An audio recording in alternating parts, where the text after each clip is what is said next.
Man, let's kill that bass head. Alright, let's do this. I'm on the air, we got this pockets flow. It's me and Tony on the mics, we gotta let you know of current events, little gaming, sprinkling some entertainment. We stay humble, but our moms still think we're famous. Turn up the bass and baby, maybe let that magic flow. Our spoken word is all the things you really wanna know. Having a good time on the show, T-Bows and Matty G. Tune in and hit subscribe and join us on the FAP.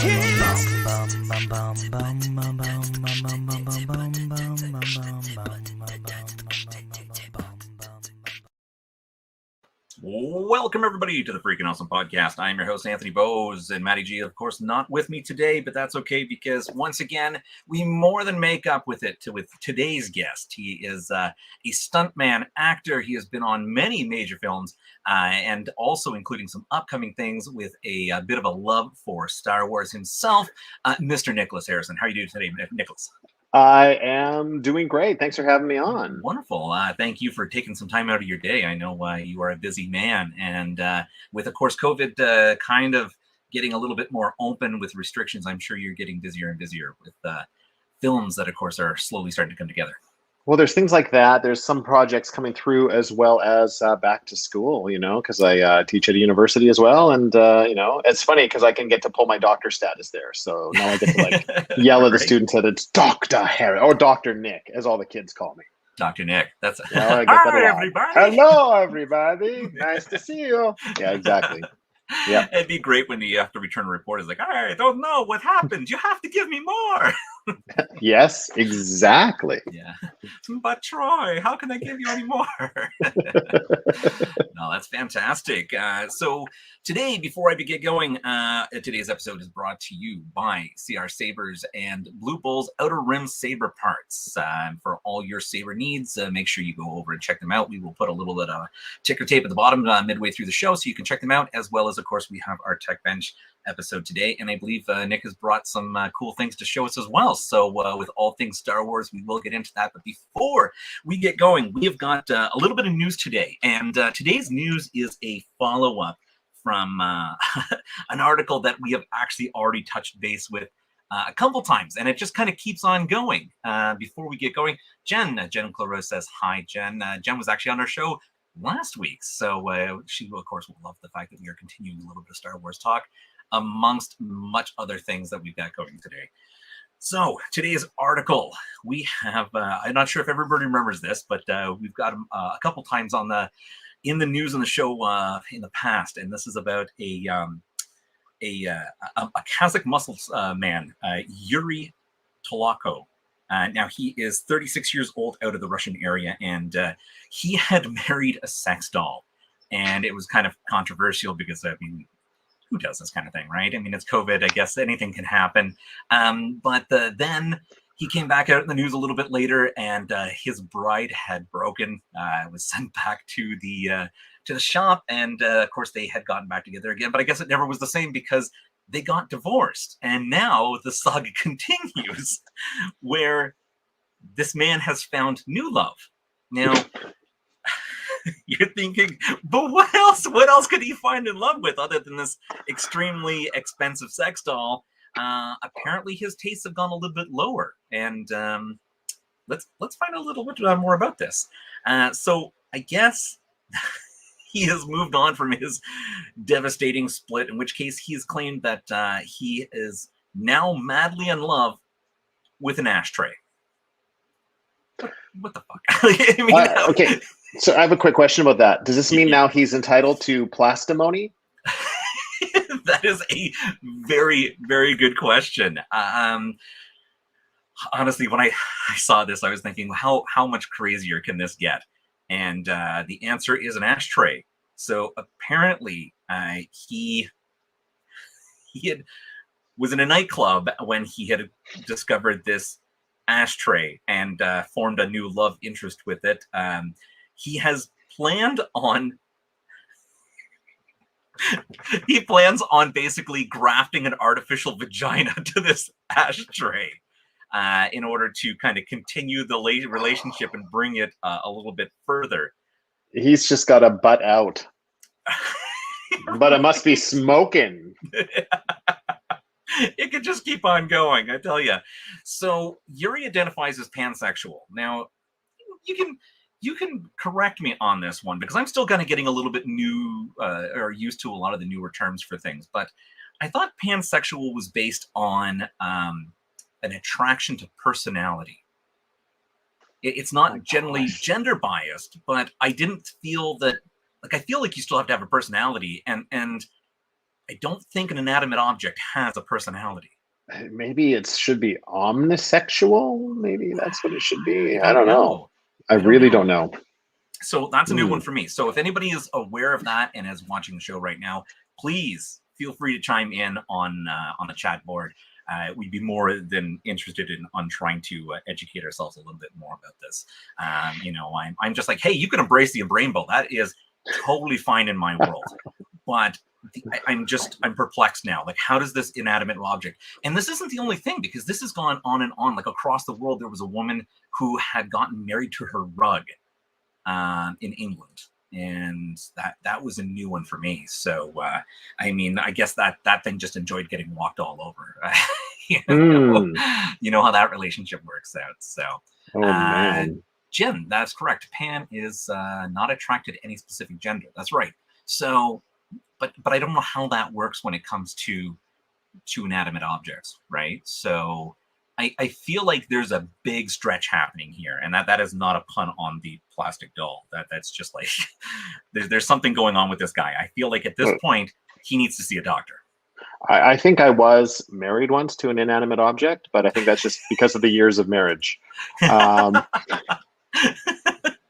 going to get in trouble for that. Yeah, that might bounce back. So let's hope she's not stalking and listening to the show. So who knows? Right? That's good to know. Okay, so inanimate objects do not count on that. So I think this guy is literally just crazy and looking for attention. Anybody wants to look that up? Just look up. Just open your Google search; it'll show up because it'll come up. Like this is news that I just can't even believe is news myself, and yet this guy continues to pop up. So craziness aside, Nick, let's talk about you. You have had a fantastic career, including we're going back, and I'm not trying to date you on this one, but I mean we're going back to Sliders, and I know, right? And this is amazing. Sliders was a fantastic television series. It was actually quite long running for quite some time, but many things, I don't remember if they ever got home, and I don't know if they did. It got canceled. So they're still floating around from dimension to dimension. Cool thing about that was I started off doing a lot of stand-in work, and I was also Jerry O'Connell's double, and I even had a part on it for the Crying Man episode. Oh, wow. And Tracy Torme was the writer of it. Now, I first met him, and he just started talking to us. This is first stand-in job, and very nervous. And he was just coming over. He's this casual guy in a Metallica t-shirt, and he was just, hey, how's it going? And I had to watch the blocking, and we had these really militant ADs who were just very, which they should be. They got to keep things going. That's right. And they're like, don't talk to that guy. And I was like, oh, okay. And then finally this guy kept coming around and goes, hey, did those guys say not to talk to me? And I was like, oh, no, I just got to keep watching the blocking. And then he said, oh, hang on a second. He called them over and he said, you told Nick not to talk to me. And they're like, well, no, Mr. Terme. And he's like, I'm the writer of the show. I'm the executive producer. Nick's my friend, and I want to talk to him. So he's allowed. And then he made this blanket thing that the stand-ins were his friends. And we just then had carte blanche of the set. It was great. And then working with John Rice Davies and Quentin Derrick. So it was great. Wow. So, I mean, not only just amazing cast that was in that, the stories were fantastic. I loved the idea of you don't even have to think about outer space at this point. You're dealing within your own world, but to think that there's just multiple dimensions within the same world, and that has, of course, been a big philosophical conversation for quite some time now. In fact, there's even now, it goes as far as even the religious concept of death and heaven, that heaven isn't actually up in the sky, but it's like you shift plane into the next dimension. right? And so there's a lot of stuff that's going on. I mean, I think that the idea is fantastic, and I think that's where some other people had explained with ghosts. It's more of an where those dimensions are crossing. That's right, where they just sort of touch, and then you sort of see, the apparition. Yeah. So we're think, ghosts to other people. Yeah, exactly. So I really, really loved that concept, and I thought that's super fantastic. So so Sliders was super fantastic. Of course, Jerry O'Connell, I think that was kind of his first really big thing since Stand By Me, right? So that's right. Yeah, exactly. So I mean, he's kind of always been on the scene in the backgrounds. He does a lot of different stuff. A lot of people say, "Oh, what happened to Jerry O'Connell?" Like I think he's producing now too. Yes, he does a lot more production work, but every once in a while you'll see him pop up in a movie here and there, and that's always super cool. So I really liked him as an actor, and I feel like I'm hoping he just doesn't fade out of the acting scene like some people do. And, that whole cast was really fantastic. Yeah. This is a nerd thing, and I remember walking with John Rice Davies. We were shooting towards the end of the first season.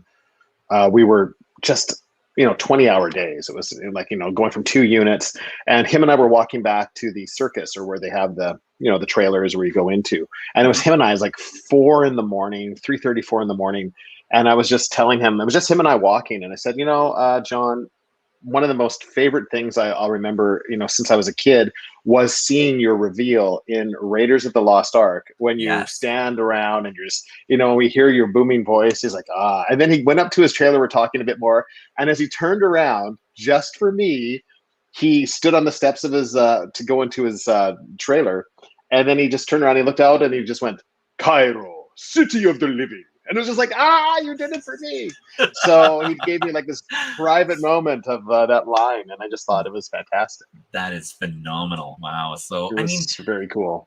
You have an opportunity, obviously, in this trade to meet a lot of amazing people. I mean, John Rice Davies is like a legend in the business nowadays. I mean, who would have known that where he started off, that he would end up playing such iconic roles? And my axe. Exactly. So so from someone else also in the of course the geek and nerd culture, I do super love John Rice Davies and everything he does. I hope he continues to act for a very, very long time. So okay, let's get into a couple of the other things that, of course, you've worked on. I mean, you were in the Highlander TV series. Everybody loved, of course, the original Highlander movie. It was quite an interesting spin on, hey, let's continue. We got a different character, but it was also kind of branching out before it was just down to 2. And that was also amazing. So, I'm not sure if you've... Sorry, go ahead. I cut you off there. You were going to say something. You're not sure what? I was going to say, I'm not sure if you've heard, but of course, it is being rebooted again, and Henry Cavill is going to be playing Connor McLeod. I'm assuming they're going to go back with the McLeods, but I guess we'll see when things get released. 2 cool things about Highlander one of them was when I was working on Epitaph for Tommy, which is the episode where I played this character, Ned. The person choreographing the fight was Bob Anderson. So I remember going into the studio and having, this legend. And of course, people that don't know who Bob is, he did all the original fights for the original Star Wars trilogy. And of course, he did The Princess Bride, is what he's most probably well known for. Movie. And I remember talking to him about it, and he got all very emotional about it, and he loved it. And it was just really cool to make that kind of connection just, a couple years before he passed away. When they were looking for a new fight director, I was really young, and I didn't think I'd even throw my hat into the ring. And I got contacted out of the blue by a man named Bron McCash, who's a dear friend of mine. And he had heard that I was in Vancouver and that I was also a fight director. And he wanted to have me work with him to get him a fight audition so he could then become the fight director. And so I did, and we hung out and we worked on a fight and we auditioned it in front of the producers, and he got the gig. So he was like, for the rest of after series or season 2 or during season 2, I can't remember when he started, but he did it right through the end. But he never hired me. But that's okay. Yeah. Hey, as long as you can still, he's still got a great story out of it, which is fantastic, right? Totally. So, Shannon Bradley. Hi, Major Poppins. Major Poppins? Where's Major Poppins? Hello, Shannon. Nice to see you. All right. So we have got. I mean, I don't want to go to obviously down all of the list of the things because you have Yeah. done so much. You got quite Two a hours later. exactly. But there was a couple things that, of course, was in your IMDb that I thought was super interesting, including Mega Man. Yes.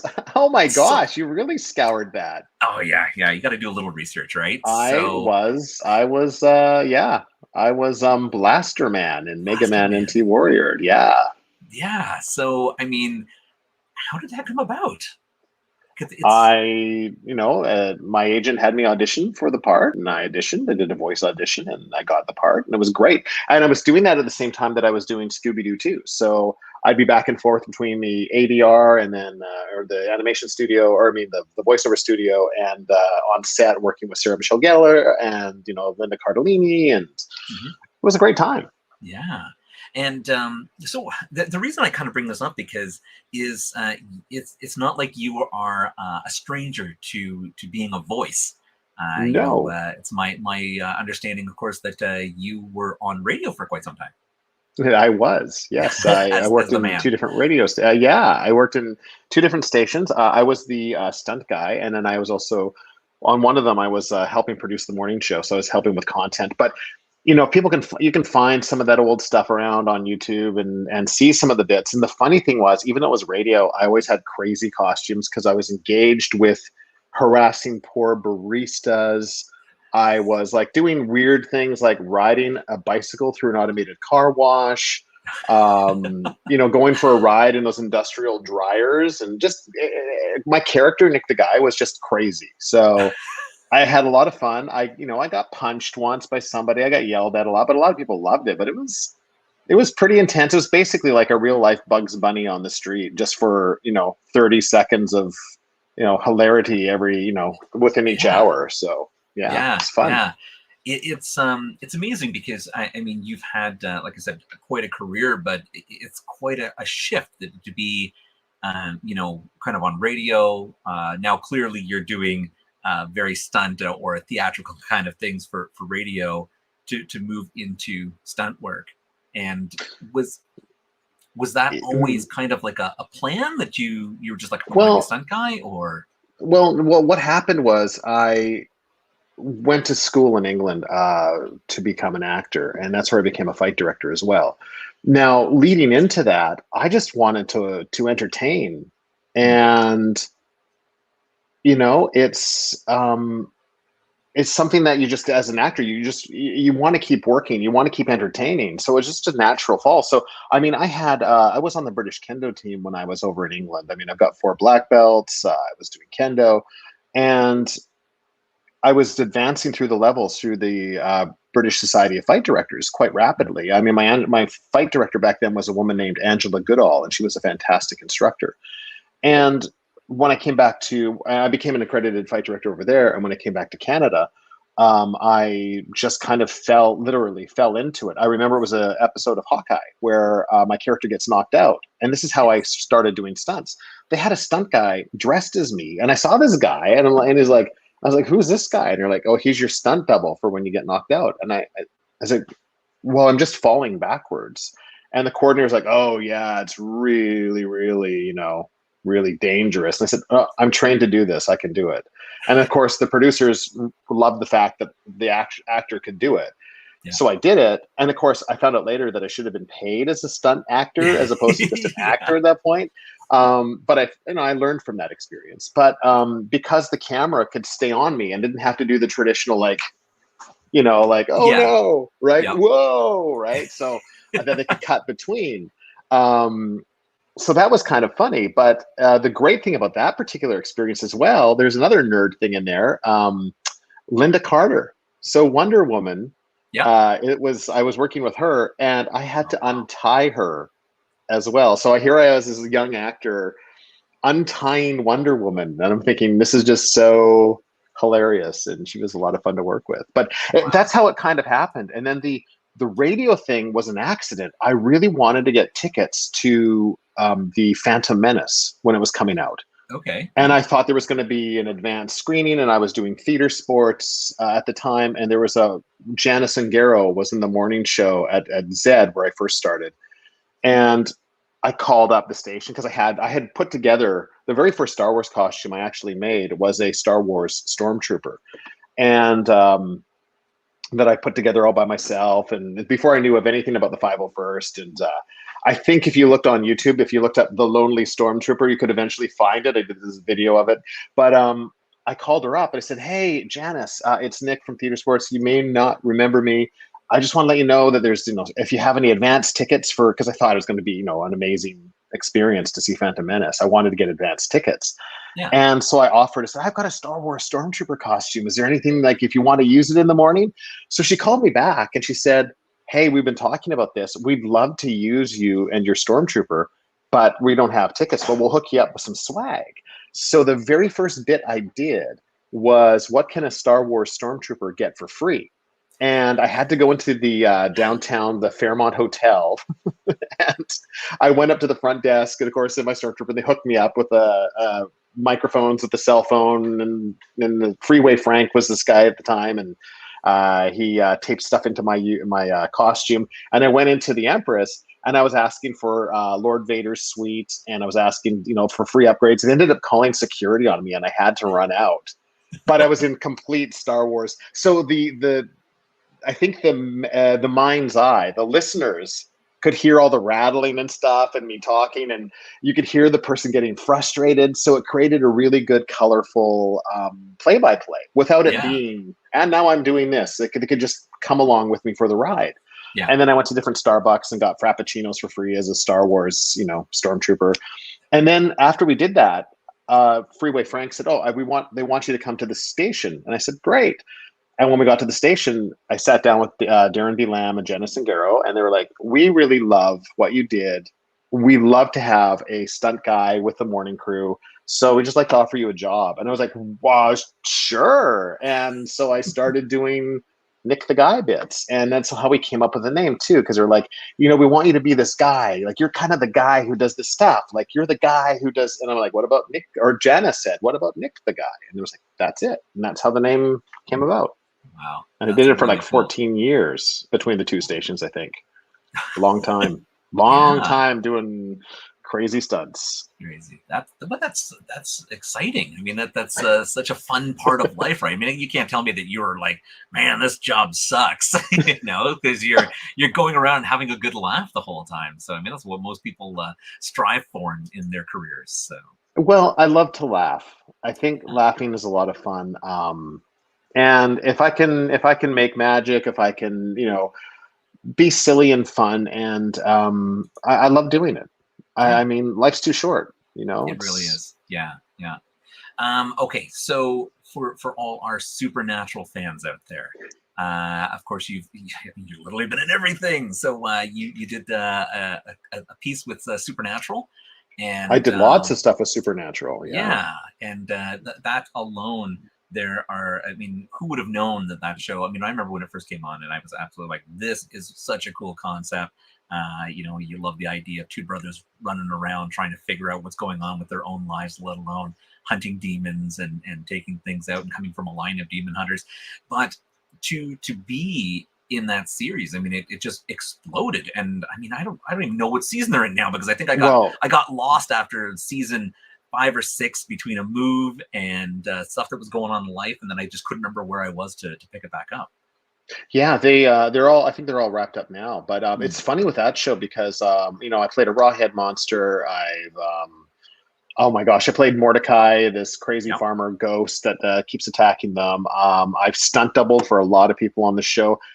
This is something that a lot of people won't know. I actually created the angel fights with the blades. Those blades were designed by myself and Lou Bolo, and then they were fabricated. And I remember seeing them at a fan con, and I was like, I did the very first fight. I choreographed the very first fight scene with those angel blades, and I know exactly. And of course, they were totally different than what they were. And it's just weird to see something you've actually mocked up and created with a bunch of people, and then you see it being mass marketed to like fans. I'm like, hey, I actually, So, and then I think the last thing I did for them was I played a necromancer. on one of the episodes where I was a Nazi, an immortal Nazi. Wow. Yeah. Yeah. What a But Jared and concept. Jensen, every time I worked on the show, they loved it because I'm 6'4", and they just loved having to work with another tall guy. So every time I saw him, like, Nick, it's great to see you again. Oh my gosh, nice to be with you because I can look you in the eyes and not look down. Yeah. So it's like, now, yeah. see, I knew Jared was a tall guy. I wasn't sure if Jensen was. Jensen's not as tall, but he's pretty tall too. So Okay. they're both tall guys. Yeah. Wow. So I mean, Super sweet guys to work with too. I've heard that. Yeah, I've heard they're absolutely fantastic. And, Yeah.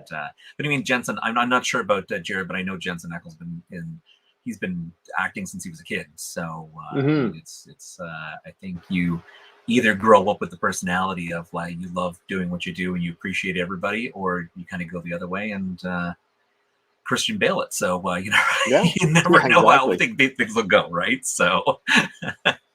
But of all your I guess stunt work at this point, I mean, what has been your favorite to work on? It changes each time because that's the thing I love about my career. You never know what you're going to be doing. I've like played, dead bodies floating in the ocean. I've been strung up. I've been shot with machine guns. And have the squibs go off. I loved being in the in the cabin in the Mordecai episode of Supernatural, and with all the flames around me and having the oxygen sucked out of the room and you can't breathe and you're covered in like fire retardant gel so you don't burn to death. Yeah. That's kind of fun. I love doing Scooby-Doo 2. That was great as the Black Knight, doing all the fight scenes and stuff. Met some great people on that show as well. I mean, and I love doing like the stunt, like for me, because I'm an actor as well, I'm lucky that I can do stunt acting.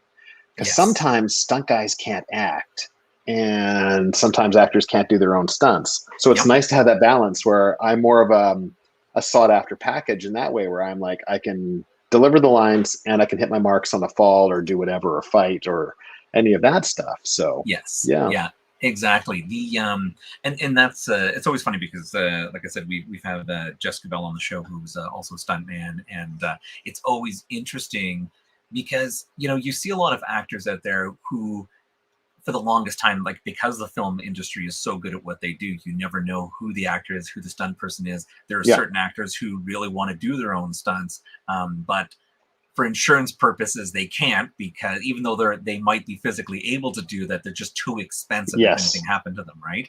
And which is unfortunate because that really puts a dollar amount on a stunt guy's life, which I think is ridiculous. So then, of course, we're when the expendable. Oscars but when the Oscars and stuff come around, I mean, that should be the category up there because it's the stunt people who really bring the magic together. Well, it is true, and we do have the Taurus Awards, so we do have that. But it would be nice, and there's a lobby. They have a lobby for trying to make some sort of category for the Oscars, and I think it's true, right? And especially, when the audience can't tell who's the actor and who's the stunt person, you've done your job. I mean, exactly. Other weird people that are not weird people. Well, weird, people that I've worked with in a great way are like Jeff Goldblum. I was his stunt double on a show, and Bruce Boxleitner. So wow. Two totally different people, and I remember the thing is like Jeff is still like a bit taller than me, but I remember it was on a show called Shiny New Enemies, and I was all dressed up, and I had this thing where we have scissors in our necks because the character like trips and gets impaled with a pair of scissors. So I got this great picture of the two of us with scissors out of our necks, and I was just grabbing something at craft services, and one of the producers came over and started talking to me, and then finally he's like, "Oh, you're not Jeff." And I was like, "No, I'm not Jeff." It was just kind of funny. Yeah, but you're doing a really good job when people think that you are the actor, right? And so yes, there is of course like I think I don't know if it was a petition or a form or something. I have signed it because I do feel that stuntmen, stunt women risk a lot to make these things pull together, and I understand there is pay that is get involved, but I still don't think that they get their comeuppance because it's also with the recognition for what you guys do, right? Totally. I often it makes me go back and think of like shows like The Fall Guy, and it's the stunt industry is clearly not as recognized as it should be. especially when it comes to awards. So, Shannon Bradley, yes, Twilight Zone. So here's another. Azoth the Avenger, yes. Yes. Where when Lou Bolo, who also was the stunt coordinator on Supernatural, he called me for that one because he's working on Twilight Zone. Okay. And I thought he was joking when he said, "You got to come in at this time for your loincloth fitting." And I was like, "Ha ha ha! Oh, Lou!" And lo and behold, it was a loincloth fitting. And, oh boy! And that was a great reminder to me, because whenever we would work with our female, like our sisters, stunt performers, oftentimes, and again, it's the way the industry works, is like a lot of female characters or identifying female characters are sexual objects, the way that they're dressed. I mean, it's getting better now, but it's still a thing. Yeah. And we had a rule whenever I was working with a female stunt performer, and of course, I'm wearing usually something like coveralls or in a police tactical uniform, and they're wearing a mini skirt, fishnets, and a tube top. Yeah. So they cannot hide pads anywhere. The rule of thumb usually is we, as the male stunt performers, we don't wear pads either, because it's not fair to them. If they can't wear them, we won't wear them. If they're going to have get knocked up. Oh my gosh, what is that? Wait, what kind of stunt is happening here? Hey, what are we talking about? Oh my gosh. Oh wow. If they're going to get knocked around, we're going to do that with them. We're going to be there to because it's not fair. And I saw that we did that a lot of times. When there was a show, I won't say the name of the show. The person who was the producer and main actor of it was a real idiot. And there was a scene in a strip club. Yeah. And of course, we're like rushing in. We're all these goons coming in, and we're getting in a big fight scene inside the strip club. So they did the version so one of our stunt performers was portraying a stripper, and she gets involved in the fight too. So she's wearing a bathing suit, and the whole shot is that she's dancing while the scene's happening, and then we all burst in, and then we do that one, and then we hear from the other room, let's do the European version, and it was just like. And what that meant was topless. Yeah. And then the coordinator said, "Stop for a moment," and he said to the stunt performer, said, "Hey, are you comfortable with this? Because you do not have to do this." And she's like, "Well," so what we did, we were upset about it, and she actually decided that because this producer actor who pretends to have black belts in Aikido. Anyway, I'm not saying any names. Usually has 3-word titles in all his movies. Anyway, he just will try to put these women in the situation. And so what we did to sort of show our solidarity, and he got so mad at us. The next thing we knew when she was doing the topless version, we took off camera, like we're in a different room. We all took off our shirts, so we were all like topless as well. Because then we came in. Fantastic. The director thought it was hilarious, but the producer actor was very mad about it, and it was hilarious though. Yeah, I think that is a fantastic form of solidarity there, and really, really good for you guys. And it's true. Unfortunately, much like the music industry, the film industry is still quite run by the old boys.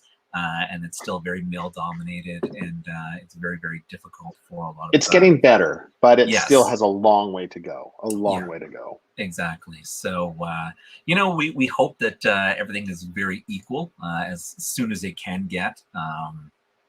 Unfortunately, there's not much you can do. It's still left to the powers that be, and I think the main thing is just supporting the actors and actresses who either refuse to do things or at least when they talk about being uncomfortable about those things, realizing the position. And I know it's very difficult because, everybody will say, yeah, but you're getting paid to do that. And these things aren't necessarily always originally in a script, right? They're not always like you were paid to do something. It was like, this got sprung on you. If you want to continue your career, you will do this.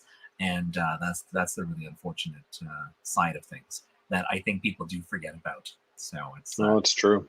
Yeah. So and it is really unfortunate, and fortunate that we're still kind of in a place like that. But like you said, things are getting better, and we can only hope it continues. So and so it does. Yeah. Now, before we get into this next little part, I do want to bring up the, oh my goodness, what was it? There was one more thing on your IMDb that I thought was super cool, and again was one of those moments that I was like, oh yes, of course, Stargate. You had mentioned it because you were being a knight, and I was like, oh, you're also familiar being a knight because you were a knight in Stargate as well for actually several episodes. A knight, like, that's pretty awesome. I mean, it's also much different than a lot of modern fight choreography and everything, because it's back to wielding swords, and it's much of a almost slower pace. It's a lot more difficult and a lot more strenuous work. It's, it is a lot of fun because I learned how to fight like a knight in England, and I actually have a full suit of articulated armor that was custom made for me as well on my staircase. And yeah, and this thing, I played the Shiny Knight and I played the Black Knight in a few different episodes of Stargate, and had a great time. And I also got to co-choreograph it with James Bamford, who I think he's doing Arrow now. But yeah, really good coordinator. But we had a lot of fun with it. Love swinging steel. That's what I teach a lot of people to do. I have an armory downstairs with about 300 weapons in it. So, absolutely amazing. Ready for when technology fails. Had I known, I would have been like, let's do this down in your armory. If there's another time to come back, I would be very happy to set up down there. Yes, 100%. It's cluttered, but yeah. Oh, that's okay. That's the joy of it, right? Seeing how much is there. So, all right. So before, let's talk Star Wars. Okay. And show? What? Star what? What is that? Never heard of it. So this is a good time actually also for me once again to let our listeners / viewers know, of course, about our sponsors today, which of course is brought to you by Outer Rim Saber Parts and CR Sabers, who have of course got the best sabers on the market. Amazing looking realistic props / the fact that they're also battle ready, which is absolutely amazing.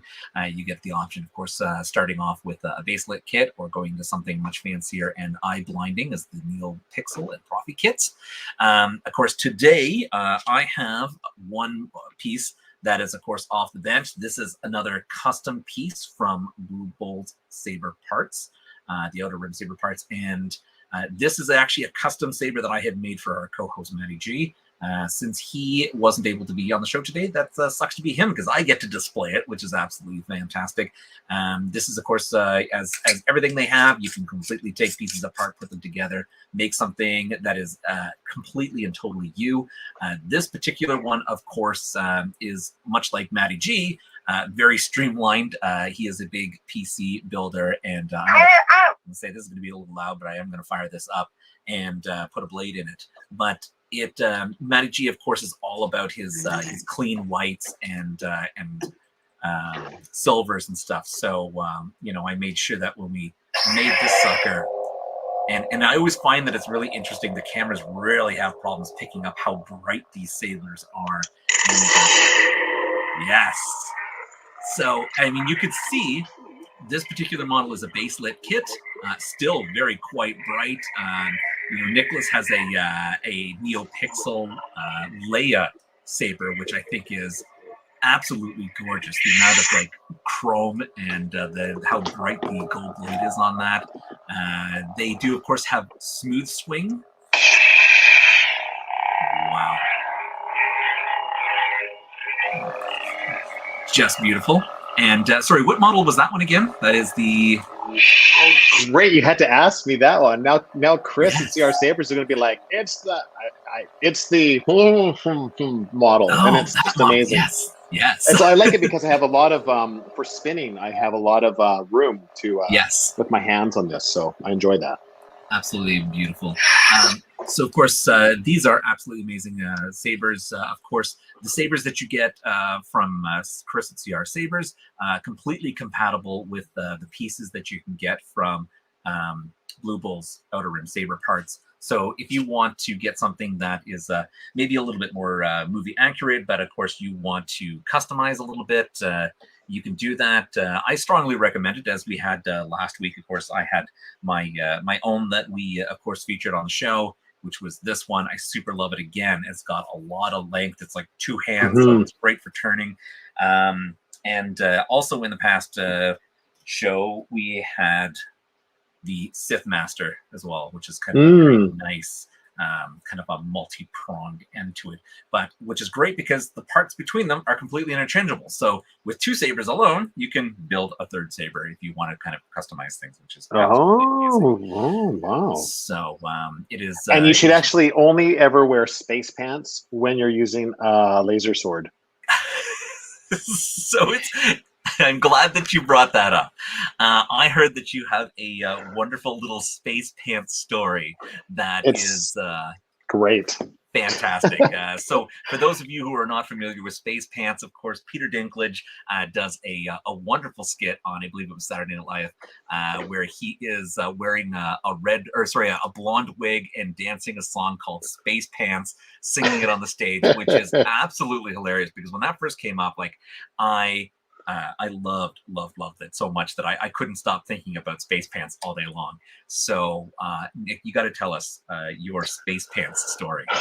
I worry that because I think you heard about this story and you never really got to hear exactly. You might go, really? That's it? So anyway, what it was early morning. I was on my way to one of the studios in North Vancouver, and I wanted to grab a coffee. So I went into a Starbucks, and I'm in line, and it was really early in the morning, and there was this woman and a couple kids, looking around, grabbing stuff from the little cooler thing in front.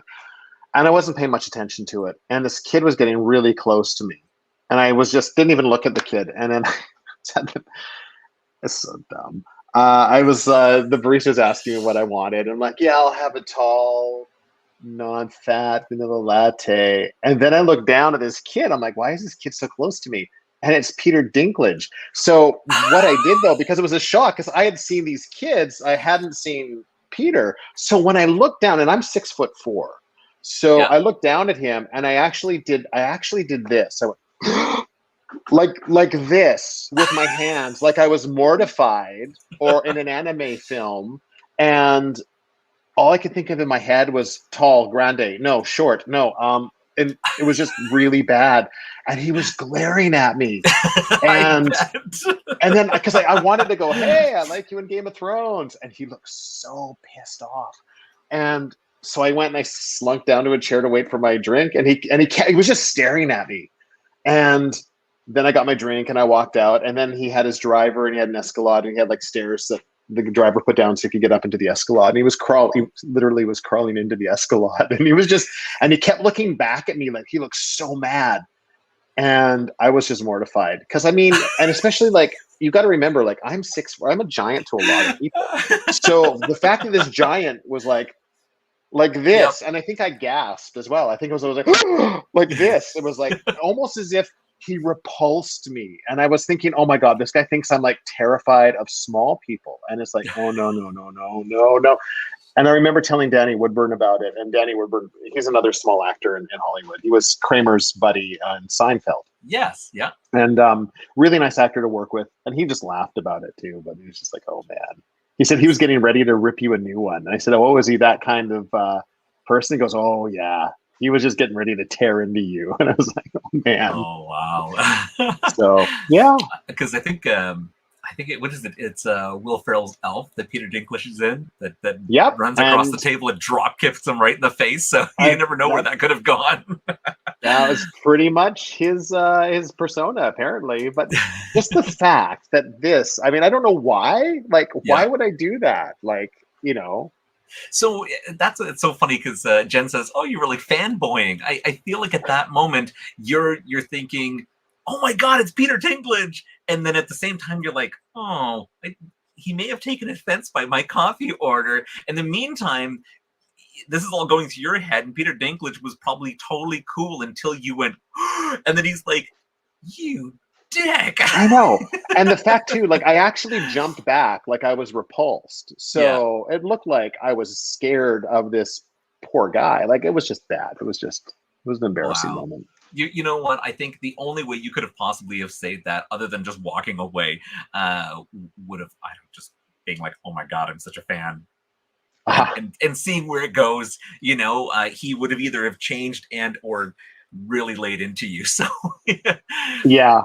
You know, Yeah. I feel like he probably would have a very good sense of humor. You know, given so many of the roles that he plays, and Oh man. you know, there's a good chance that if you'd said, "Oh my God, I don't know what just happened there, but I Right? think I just was like so in shock," and then I realized that you may have been insulted by the fact that I had talked about my coffee order. Maybe there was some type of insinuation, but Oh yeah, man. I wow, think he'd be that is more offended thinking that I was disgusted by him, you know, yes, and or yes. scared of him, like, you Yeah. know, it's just like, no, At no. this point, I think he would have been more offended if you said if by the fact if he listened to this show that you thought it was a child that was walking in the store. Well, that was the weird thing because there were these two kids in there before, and then they vanished. So either he's got this amazing magical ability to morph into two children and then Right. become one as Become Peter, one. like That's what I was Peter of the thinking. Dinklage. I don't Yes. know. And Oh my if God. Peter's watching, I'm very sorry, Mr. Dinklage. I really am. Yes. Yeah. I'll buy you a Truly, coffee. he's truly a fan. Yes. Yeah. Any size that I you am. want. Yes, Yeah. any size. I am size friendly. My God, that is absolutely hilarious. You know, if I could ever get in touch with Peter Dinklage, I will make sure that I bring you back just so that you can No. discuss this again on the show, because I Oh feel like it would no. be absolutely. I would love to hear his point of view if he even remembers that at that point, right? Oh, Because I feel like there's probably so many times for a man of his stature that something ridiculous comes along. You know, I remember being in Toronto and at the Eaton Center one day, and I believe there was a convention for little people, and the whole like I was walking down the mall, and then there was about 500 walking towards me, and in my head, I'm just like, at first I'm like, oh my God, did I just grow taller? And then I was just like, wait a minute, this is really odd. And then I'm starting to look around thinking, are there cameras? Am I in a spot that I'm not supposed to be right now? And it just happened that this convention had let out and everybody was like, oh, let's go through the mall. oh man. And Was it the Lilliput Mall? no. Oh my God. I just honestly, I just didn't know. And I don't know what it was, but suddenly I'm like smiling ear to ear because it's all of a sudden just like, this is Oh, magical. You know? right, right. Yeah. Okay, so my son was on Godzilla. He was one of the kids, a child actor on the bus that gets rocked back and forth.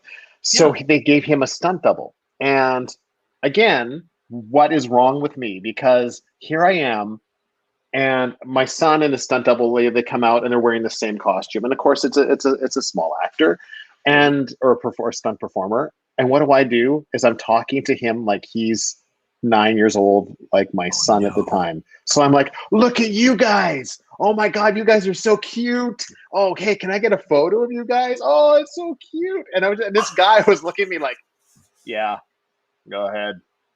And Oh I'm my sure he's God. thinking, what an asshole. Like, I'm Yeah. just like, but I Oh was doing Jesus. that. Like, look at you. Like, it was like Will Ferrell in Elf. Like, Yeah. oh, look at you guys. You got your matching clothes on. And here You're like, you're really who's a being cute excited. little You're being stunt excited for performer? your son, right? I And know, you're, right? I was, oh again, my goodness. I Oh don't have a wow. good sensor So sometimes. I don't yeah. know. Something's off there, my friend. I'm not, I'm not. It's just I think me. I'm that's a off. situational awareness, maybe. I don't know. It's terrible. That's crazy. So, Star Wars. We're finally Yes. here. We've talked about some sabers. We've shown each other's collection here, which is always fun. I can't actually wait to kind of get out and duel with this and see how things are going. Hmm. Because, I mean, when you're young, I think the whole point when you see Star Wars, there isn't a moment after that someone's like, I need a lightsaber. And it's Mm. funny, growing up through Or the five. 80s, yeah, right? And it's funny going up through the 80s, having watched so many different iterations of people creating these lightsabers. And then when you see what they've come out nowadays, and I often talk about going to Disney and getting one of the sabers from Savvy's workshop, which I think is it was cool. The experience was absolutely amazing. But then when you get one of these and it's exactly the size and weight and balance that you have anticipated your whole life for a lightsaber. The ones from Zombie's Workshop are really beautiful, and it's nice because you kind of go through this really fantastic The experience, which ritual. is yeah, exactly.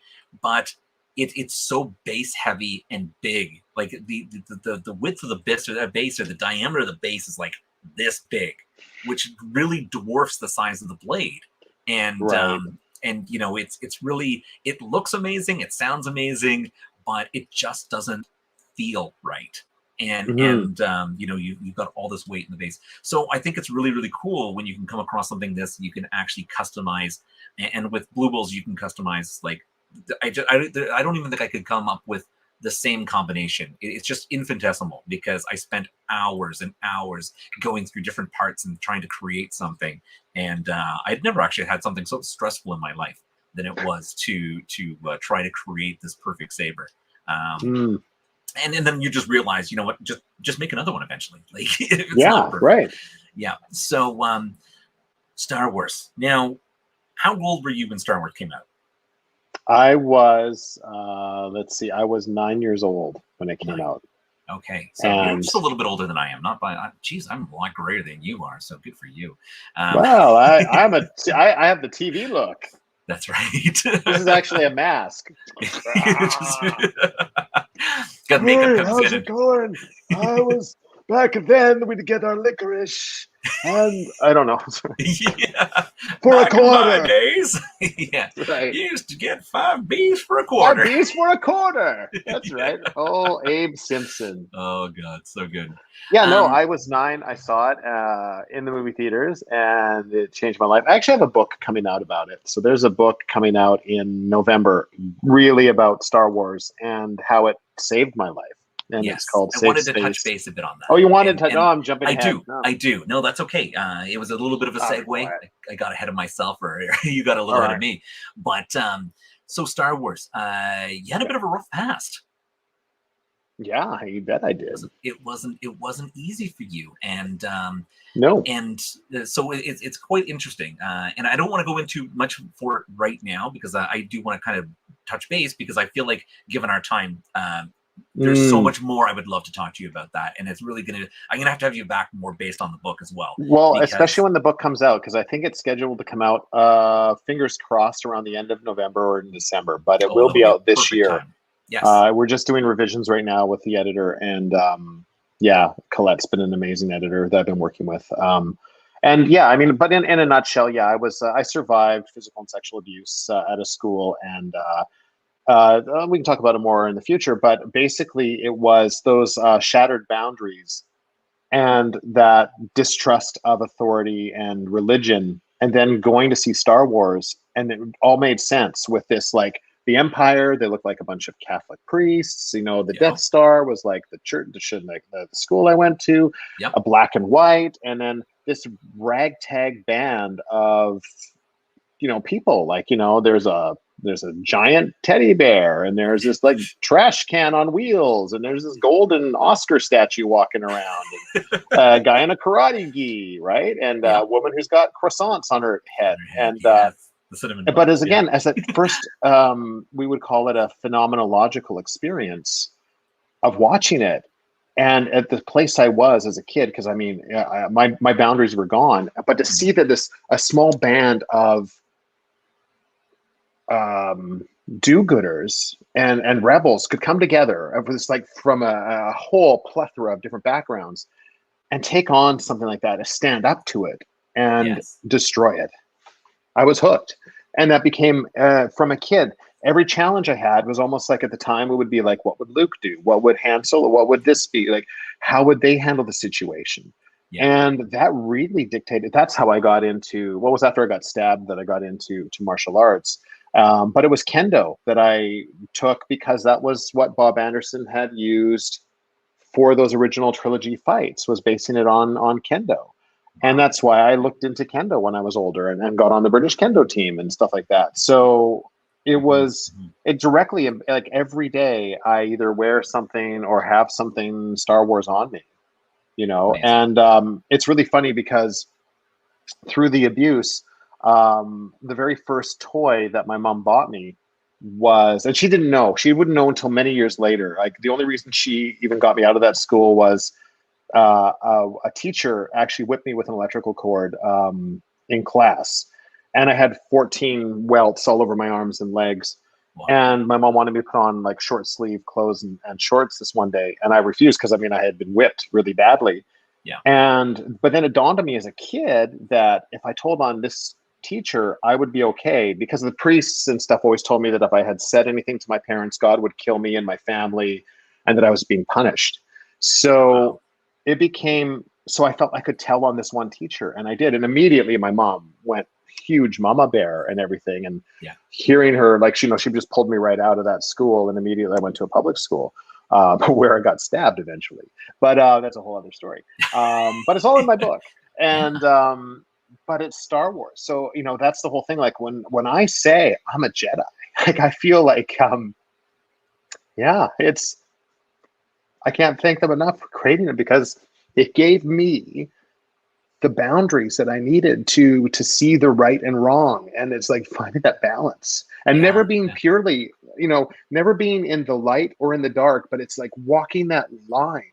Yes. So you're always on that, trying to find the balance, and I think that's what really helps me a lot of the time, is just like trying to maintain balance.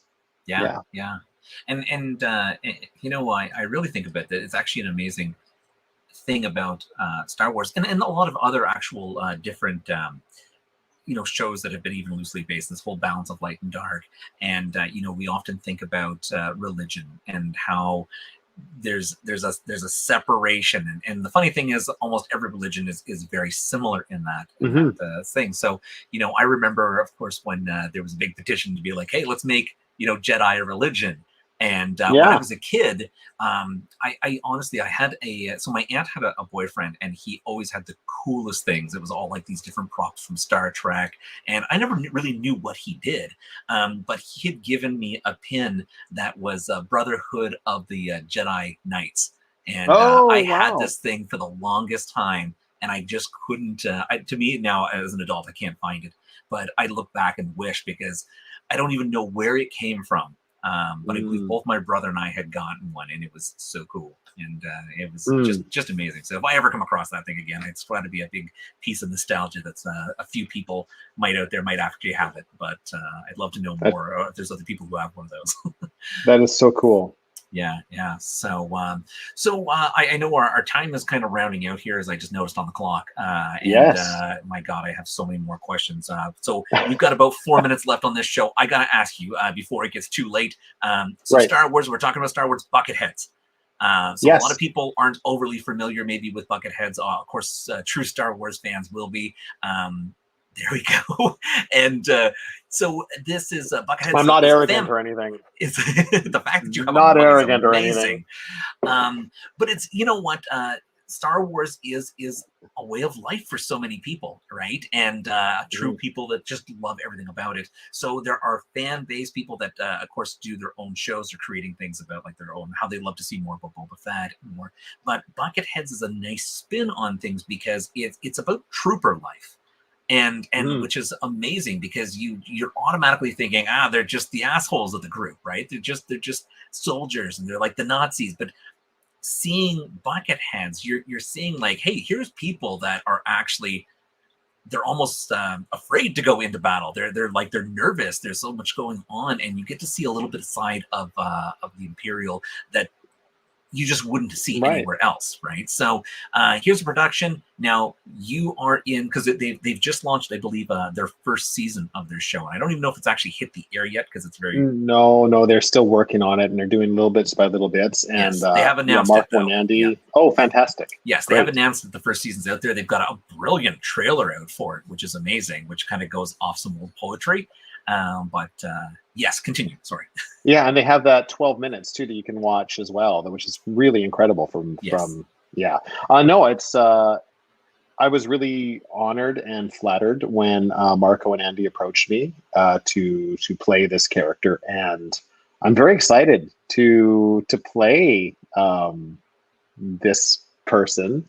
And it's a dream come true to like be on when you're on set, like you're not on a set, you're in the world, right? Yes. And I'm very excited to see where we go with it, and what happens next, and especially with my character too, because I have a lot of fun.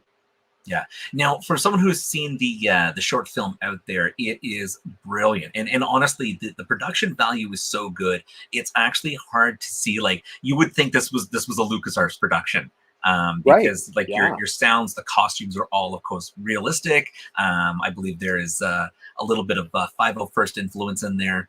It Maybe just a is little. just a little, but it's so well done, and what I love about this is I really, and I kind of poo-poo this every once in a while, but the newest versions of Star Wars I liked from a point of view of, my God, thank God Star Wars is continuing. But Mm. the characters were people that I just couldn't relate to. They could have been played by anybody. It's not to say they weren't good actors and actresses.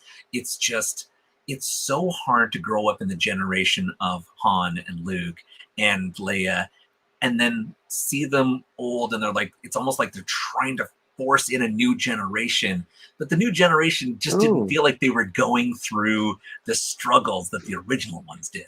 Okay. Well, that's interesting because, like, for me, and I can see that point.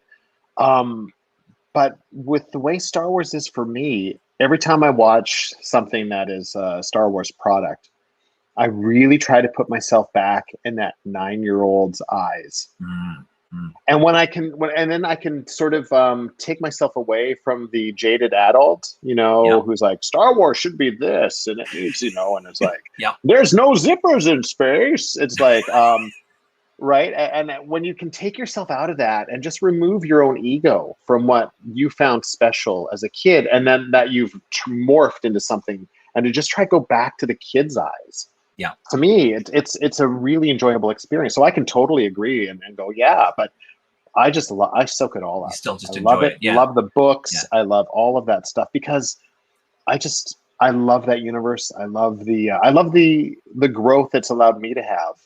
Yeah. Using it as a traumatic therapy and therapeutic tool. So I'm yeah, big fan. Yeah. So and the thing is, as much as I might say it's still a fantastic series. It's still a fantastic Right. franchise. There's everything I love about it. And the moment a lightsaber fires up, I don't care where it is. I'm instantly like back to being a child again, and I want to run over and see what it is, and I want to look at it. So Right. it went in different directions. I love the fact that they kind of brought back that costume, makeup, and Muppetry kind of thing. To me, that Yes. was brilliant. Yep. Too much CGI can sometimes ruin a film. But where I was kind of going with is the fact that the fans have continued this on, and I'm Mhm. sure Lucas was just kind of like, no, this is done now. I've done my part, and people just need more and more. And Mhm. what I really love is the amount of dedication from the fans to produce stuff like Bucketheads, and Yes. how good it is, and how much attention to detail, because it's not like just some, hey, here's a home movie and a guy with a camera and he's going to do his own crap and think, oh yay, Star Wars. It is truly professional fans that are making something like this. So I strongly It could recommend be. people. You could easily cut in some of those scenes in that first 12 minutes that is on YouTube with elements of Return of the Jedi, and it would be like, Yes. it's like, yo, here's another part of the Endor forest. So that's right. fantastic. That's right, exactly. So I strongly recommend people checking out the short film Bucketheads online. It is wonderful. You will not regret doing it. But I am looking forward to the new season. I'm looking forward to the actual full season that's going to be coming out. I truly believe, I say it all the time, Jon Favreau has kind of really brought back the series with The Mandalorian, and bringing back that love of really what essentially was captured in the original 4, 5, 6 that I really loved. And Bucketheads does the same thing, which is really phenomenal. Now, again, I can't hold you any longer. I know you have places to be. Before we Actually, get going, I'm to be honest, I'm going to just visit a brand new female that's starting to enter my life. So that's what I'm doing. congratulations! Good. Well, We'll see. It's early days. next time that you're on the show, and I really do hope that you come back, because I want to talk more about your book, and of course more Star Wars as this continues to go. But before we go, Do you have any social media, anything that links that you'd like to maybe throw out there for people? Definitely. If people want to find out more about me, I think they can. An easy place to go to that I can remember is nicholasjharrison.com. And there's a bunch of information there, and you can find my social media links because I'll probably mess them up. I think it's like at the real Nick the Guy and at Nick the Guy on Twitter. So at real Nick the Guy on Instagram. But yeah, the website, and actually Aaron Lutch saved me on it. He brought me up from a 1990s type of a website to a modern day website. So big shout out to Aaron Lutch, and a shout out to Jen and everyone else. I love the fact I just read her comment about helping with the book when it comes out. So that's wonderful. Amazing. I know I've got a great space family, and I'm really thankful to have them in my life. That's fantastic. So we definitely love to have you back on the show. I mean, especially if your book is coming out, it might be a really good time in November, so we can talk about that. Do you have official title for the book for people to kind of keep? Yeah, the name of the book is Safe Space: A True Story of Faith, Betrayal, and the Power of the Force. And the cover was actually done by Pia Guerra. Oh.